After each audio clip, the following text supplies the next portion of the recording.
Today I'm going to be doing a book haul because I've bought quite a lot in the past week. I've been to Waterstones and quite a lot of charity shops. So here are the books I bought from Waterstones when I went to Birmingham the other day. I decided quite spontaneously on Monday that I was just going to go. So I got a bit of writing done for NaNoWriMo and then I just got in the car and drove to Birmingham because their Waterstones is gorgeous. So the first book I got is Big Boned by Jo Watson. This is one that I keep seeing everywhere because it's published by Wattpad, where I write, and it's always on the homepage, and it's about a fat protagonist. So I thought I would get it and give it a go because you don't get that many books with a fat protagonist, and quite a lot are quite self-deprecating. So I'm interested to see what sort of vibe this one's going to have. I know the author is fat, so I'm hoping it'll be good. The next one is one that I've bought because of Beth from Books Nest, because she was raving about this book and this edition, and I happened to find one in my local, well, not my local, the Birmingham Waterstones, and that is Midnight in Everwood by M.A. Kuzniar. I'm not sure if I'm pronouncing that right, but this is the Waterstones exclusive, which has these gorgeous sprayed edges, like a forest or an everwood, I guess, with the sort of purpley blue on the top. It's not the most pristine copy, like there is a bit of scuffing, but I don't really care. I'm not about having perfect books unless I've paid a lot for them or they're from a Lumacrate or something. I don't know if there's anything on the jacket underneath. No, so there's nothing on the dust jacket underneath. This is such a pretty book, and I don't know if this sticker will come off. Let's see. The sticker is off and it has not left any residue, I don't think. No residue there. So this is, I mostly bought it because it's so gorgeous, but also Beth was raving about how good it is, and I often like the books that she has liked, so I hope this will be a good one. Plus it looks really wintry and it's a retelling of The Nutcracker, so this is a perfect December read. Now the next one is one I've been wanting to buy for ages. I have already read it twice, and that is A Psalm for the Wild Built by Becky Chambers. This is a tiny little novella. It's like 150 pages. Not even, it's like 142 pages. And I've listened to the audio twice and absolutely adored it. And I really wanted to have a copy on my shelf so that I can turn to it for a comfort book and just so I can have it. I love it so much and I want other people to read it. So this is thanks to Maddie from Book Browsing Blog, because she raved about this book in several of her vlogs and it made me want to buy it. And it made me fall in love with this book and this series, which I can't wait for the second book to come out. And this has sort of boosted Becky Chambers' other series up my TBR, which is A Long Way to a Small Angry Planet, which I have somewhere, so I would like to read that before the end of the year. The next load of books that I've bought are all from charity shops. There are some really good charity shops in Birmingham. Well, not in the city centre, but there are loads of outskirt towns like Harborne and King's Heath, and they have really good charity shops. If you ever see an Oxfam that is like a book Oxfam, you need to go there because that's one of the good ones. The Oxfam bookshops are incredible. Okay, so we've got another 10 books that I've got from charity shops this week, and some of them I'm very excited to have been able to get from a charity shop. They're books that I've wanted, but they've been too expensive. So the first one is A Shiver of Snow and Sky by Lisa Ludek. This is so shiny and again a perfectly wintry book. So this is set in a frozen island of Skane, so I think this will be a really good December read as well. And it's got the, I want to call them French flaps, when it's a paperback and it's got flaps. So that is charity shop book number 1. So number 2 is quite an exciting one. That is State of Sorrow by Melinda Salisbury. It is a hardback and it also has a signed book plate. And this was £3 in a charity shop. I don't know much about this book, to be honest, but the cover is stunning. It looks like a pond with some little fish in it and the water drop. And I think this was featured in a book box at some point, maybe Book Box Club. I'm not really sure, but I think that's where the book plate has come from. This sounds really good. It looks really good and it's in a charity shop, so I'm not going to say no. Next we have another charity shop hardback, and that is The Glass Hotel by Emily St. John Mandel. This is again one that I don't know a ton about, but everyone talks about Emily St. John Mandel because of that other book she wrote that I can't remember the name of right now. Station 11. So she wrote Station 11, which everyone talks about, which I read and I wasn't that fussed about.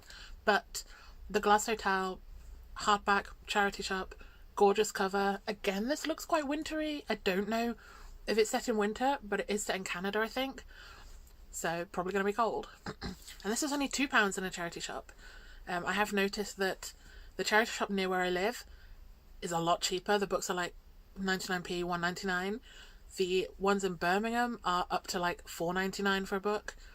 So you pay to live in a city, folks. So the next one is another one that I am aware of because of BookTube, but I can't remember who recommended it. I just remember saying this is one of their favourite books. So I got it. And that is Project Hail Mary by Andy Weir, which is sci-fi, space, and a big chunky hardback again. Never read anything by Andy Weir. I do have The Martian on audio and I just haven't got around to it yet. But I thought, again, charity shop bargain. I'm not going to say no, especially when I know that someone, even if I don't know who they are, has recommended this to me.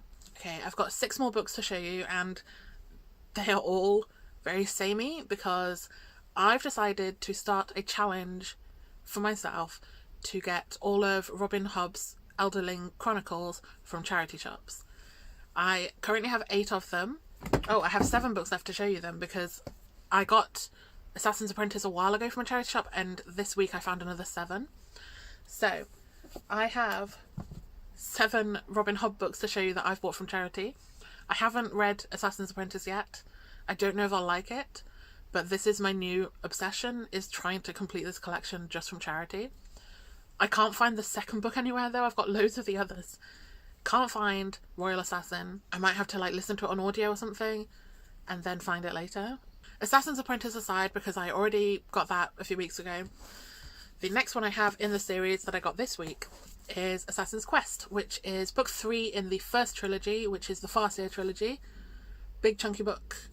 And this is in really good condition for a charity shop. Like, the spine is not even cracked, so I don't think it's been read. And this is, I think this is the latest edition.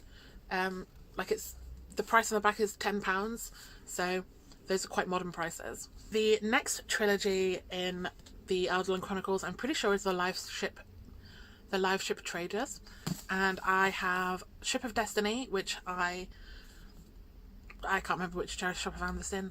Doesn't matter. This is book 3 in that trilogy, so I am missing the first 2. So I'm not going to read the back in case it spoils things for me, but again, this is one that I see everyone talking about. I think I've seen several sprints where Pris has been reading the Live Ship Traders. She's probably finished the whole Chronicles by now because she reads so fast. But yeah, that is the next one. So I do still need to find Royal Assassin and the first 2 Live Ship Traders books before I can make a real dent in this. The next part of the Elderling Chronicles is the Fools trilogy, The Tawny Man, and I have managed to find all 3 of these. So I have Fool's Errand, which is book 1. Now, one thing I don't understand about this trilogy is, why does it look like a massive dick on the side? Like, what is this if not a penis in the woods? Anyway, so I have Fool's Errand, that is book 1. Then we have book 2, which is Golden Fool. So these are quite well used and horrific covers. I hate these covers so much. They are so ugly. Then we have book 3, which is Fool's Fate. This is enormous. This book is so big. So it's nearly 800 pages and it's enormous in size. Like, compared to this one, that is ridiculous. Like, most of the series that I found is in different editions. I think of the 8 books I've got, there are 6 different like sizes or editions. So yeah, this is the final one in the Tawny Man trilogy. Then there's a different series that I've not really seen anyone talking about, so I don't know if you need to read it. But on someone's guide to reading the Elderling Chronicles, someone said that you need to read the Dragon series, the Rain Wild Chronicles. So I did manage to find book 1, which is The Dragon Keeper. Says save £5 at Waterstones. I saved £18 at charity. So this was only £2. And it's the first hardback I found of a Robin Hobb book. Not as chunky as the others. It's like 500 pages or so. So the books I'm missing from the Live Ship Traders are Ship of Magic and The Mad Ship. So I need to keep an eye out for those. This is the only dragon book that I have. I don't know how it all ties in with the whole series as a whole, but I've heard that you just gotta dive in head first with Robin Hobb and just accept that you're probably going to be confused. And then the last Hobb book that I found so far is Assassin's Fate. So this is the final book in the Adeline Chronicles. So it is the last book of the final trilogy, which is Fitz and the Fool. So I can't look at the back of this one because it's the very last book out of 16 and I'm like one chapter into book 1. So yeah, again, this is quite well used. The spine is pretty cracked, but it's in good condition, except for some folded pages, but we will unfold those. This is 850 pages, so you gotta have a lot of patience to read Robin Hobb books. They are huge and there's so many of them, but everyone is talking about them, so I'm gonna try. I am in a bit of a slump at the moment. I've been trying to read either Assassin's Apprentice or The Intimacy Experiment, which is my romance pick. Assassin's Apprentice is my YouTube recommends pick. I think. I'm not sure actually. It's on there somehow. Oh no, it was my Twitter poll. So Assassin's Apprentice is my Twitter poll. That's my romance. And I'm just struggling to get into anything at the moment. So on Rose's recommendation, after watching her latest video, I have started reading the Darren Shan books because they are on Audible Plus, so I can read them for free. I've nearly finished the first one and I would like to finish that today before I go to work. It's 10 to 9 at the moment and I don't start till 10:30 today, so I've got like an hour and a half and I've got an hour left of the audio. So hopefully I can film another video and then get back into that book. So I hope you've enjoyed this haul, first ever haul video I've done, because I've bought so much this week. Luckily I don't think I've bought anything on Amazon or anywhere like that recently. It's all been Waterstones and charity. I would like to do more videos like this in the future. I just forget that I've bought things. Whereas I kept all these in one pile so I knew what I'd got.